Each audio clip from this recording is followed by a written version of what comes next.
নিয়োগ দুর্নীতির মাস্টারমাইন্ড পার্থ চট্টোপাধ্যায়। বৃহস্পতিবার চার্জ গঠনের শুনানিতেও আদালতে এই দাবি করল এনফোর্সমেন্ট ডিরেক্টরেট। আর এদিনই ইডির মামলা থেকে অব্যাহতি চেয়ে আদালতে আবেদন করলেন পার্থ চট্টোপাধ্যায়। মঙ্গলবার নিয়োগ দুর্নীতি মামলার শুনানিতে ইডিকে রীতিমতো ভৎসনা করেছিলেন বিচারক। নির্দেশে বলেছিলেন বৃহস্পতিবার শুনানিতে সব পক্ষকে উপস্থিত থাকতে। সেই মতো এদিন আদালতে উপস্থিত ছিলেন অভিযুক্তরা। শুনানি শুরুতে ইডির আইনজীবীকে উদ্দেশ্য করে বিচারক বলেন, আপনি কেস ওপেন করুন। এরপরই একে একে অভিযুক্তদের বিরুদ্ধে কি অভিযোগ এবং কোন কোন ধারায় অভিযোগ আনা হয়েছে তা পড়ে শোনান ইডির আইনজীবী। তিনি বলেন, পার্থ চট্টোপাধ্যায় শিক্ষামন্ত্রী ছিলেন, তার নির্দেশেই বেআইনি চাকরি হয়েছে।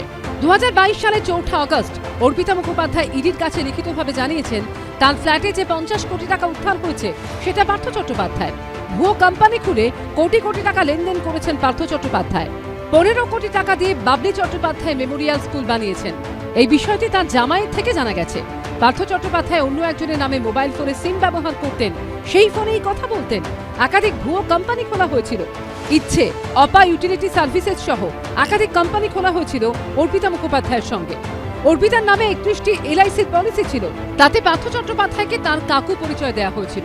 অর্পিতার বাড়ি থেকে একটি শিক্ষা দপ্তরের খাম পাওয়া যায়, তাতে নগদ 5 লক্ষ টাকা ছিল। এখন শাস্তিটা কবে হবে? আর এর মাথাকে একা শিক্ষামন্ত্রী বা তার কয়েকজন অফিসার কেবলমাত্র এর সঙ্গে যুক্ত এ কোনো মানুষ বিশ্বাস করে না। তাহলে মাথাদের দিদিমদি বোঝাপড়ায় ছাড় হয়ে যাবে, এ তো চলতে পারে না। ফলে আমাদের দাবি হচ্ছে যে মাথাদের ধরো। বাকি অভিযুক্তদের বিরুদ্ধেও একাধিক অভিযোগ তুলেছে ইডি। এই দিন আদালতে ইডির তরফে বলা হয়েছে, তাপস মণ্ডল, কুন্তল ঘোষ বেআইনিভাবে টাকা তুলেছেন। নিজের চেয়ারকে অপব্যবহার করেছেন মানিক ভট্টাচার্য। টাকা তুলে তা আত্মীয়দের নামে অ্যাকাউন্টে জমা করেছেন। স্ত্রী ও ছেলের মাধ্যমে কালো টাকা সাদা করেছেন মানিক ভট্টাচার্য। যে শুনানিটা চলছে তাতে ইডি যদি পার্থ চট্টোপাধ্যায়ের বিরুদ্ধে কোনো অভিযোগ করে থাকেন এবং সেটা অর্পিতা মুখোপাধ্যায়ের বয়ানের ভিত্তিতে করে থাকেন, এই গোটা বিষয়টা পার্থবাবু তাঁর আইনজীবীরা বুঝবেন, অর্পিতা দেবী এবং তাঁর আইনজীবীরা বুঝবেন। ফলে এর সঙ্গে দল বা আমাদের রাজনৈতিক মন্তব্যের কোনো অবকাশ নেই। আদালতে ইডির তরফে আরো বলা হয়, কালীঘাটের কাকু ওরফে সুজয় কৃষ্ণ ভদ্র ও মানিক ভট্টাচার্যের সঙ্গে পার্থ চট্টোপাধ্যায়ের কোটি কোটি টাকার লেনদেন হয়েছে। একটি রিয়েল এস্টেট সংস্থার মাধ্যমে কালো টাকা সাদা করেছেন সুজয় কৃষ্ণ। এছাড়াও কয়েকটা কোম্পানি খুলে কালো টাকা সাদা করা হয়েছে। সুজয় কৃষ্ণ ভদ্র লিপস অ্যান্ড বাউন্সের সিওও ছিলেন।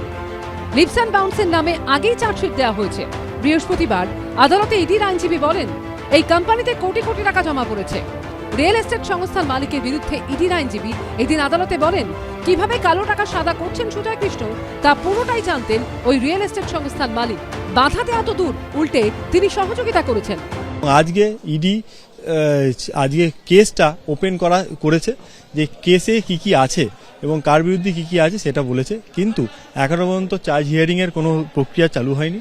ডিসচার্জ অ্যাপ্লিকেশন যারা যারা করেছিল তাদের মধ্যে আরবার এই নতুনভাবে কপি পাওয়ার পর রিভাইজ ডিসচার্জ অ্যাপ্লিকেশনও পড়বে।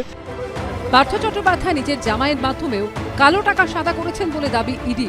এদিন ইডির মামলা থেকে অব্যাহতি চান পার্থ চট্টোপাধ্যায়। সেই মতো তার আইনজীবী এদিন আদালতে বলেন, এই মামলা থেকে অব্যাহতি চেয়ে আবেদন করেছি। শুক্রবার এর শুনানি হবে, তারপর হবে চার্জ গঠন। প্রকাশ সিনহার রিপোর্ট, এবিপি আনন্দ, কলকাতা।